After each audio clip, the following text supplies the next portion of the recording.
So, thanks. Without further ado, I'm going to introduce our first of three speakers. Each is going to cover a different aspect of this story. And the first is Alan Foulds.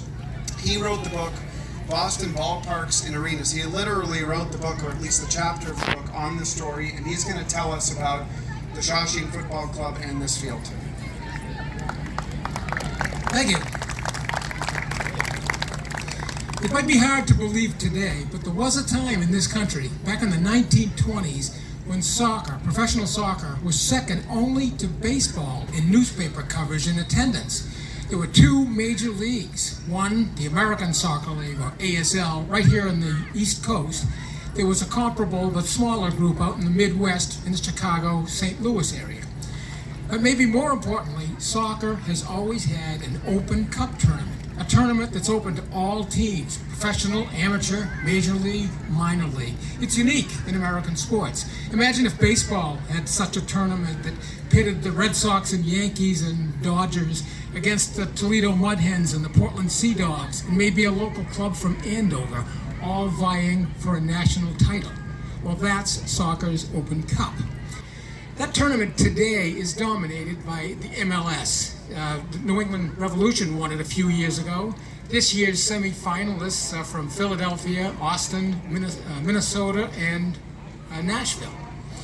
Back in the 20s, it was dominated by the ASL, plus some of the better teams from the Midwest. That is, every year except 1925, when a small-town team from Andover, more specifically Shawsheen Village, shocked them all. Now, who was this Shawsheen FC? It actually started as a local amateur team in a strictly local amateur league. Its manager, George Park, had them play wherever he could find an open field.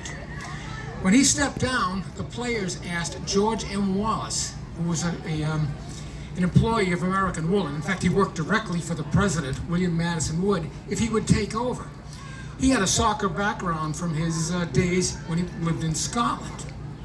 Well, he said yes, and he got American Woolen to sponsor the team financially.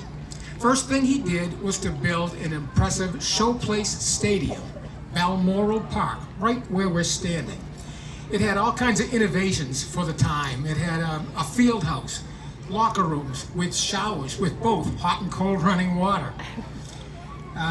He also hired 6 good players from Scotland who officially worked in the mill, but their real job was right here on the field.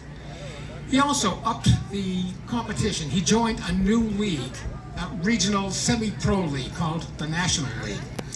Turns out Wallace had built a powerhouse. The team easily won the league title, and it also won the state cup that year in a game finished right here against Holyoke. When he did that, it prompted him to join the prestigious U.S. Open Cup tournament.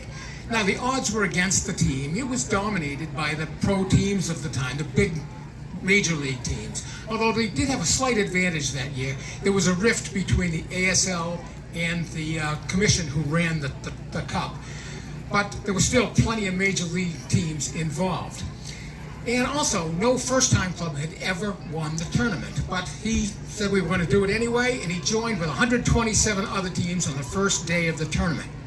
Well, Shawsheen did very well in the first couple of stages, making it all the way to the round of 32 before meeting their first real high-level competition.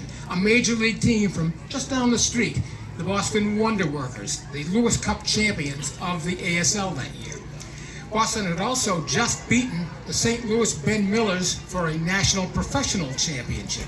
In fact, that victory earned him a trip to the White House to meet President Coolidge. But it wasn't Boston's day that day. The Shawsheen FC pulled a major surprise, major upset, and won the game. That propelled them through the next 2 rounds, and they found themselves in the semifinals, one of the last 4 teams standing. And that game was scheduled right for here at Balmoral Park. Wallace had the place decked out, ready for its place in American soccer history.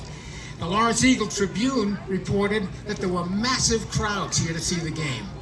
The Boston Globe said it was one of the finest matches ever played.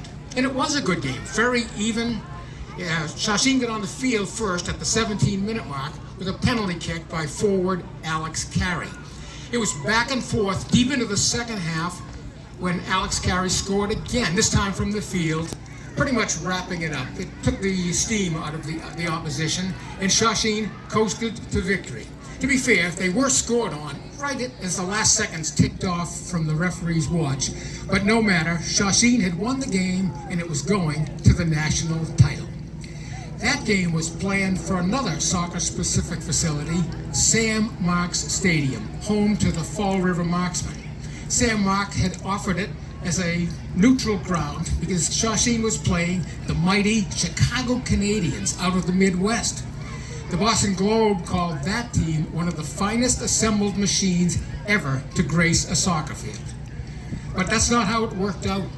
It actually was an anticlimax to what had been a very exciting tournament. Shawsheen dominated the game from start to finish. It wasn't even close. The Andover townsman said that Tommy Murdoch, the Shawsheen goalie, was more or less a spectator for the entire game. The final score, Shawsheen 3, Chicago 0. Most people in the crowd felt it would have been much higher if it hadn't been for the rain and the muddy fields. But this little town team now sat atop soccer's pyramid.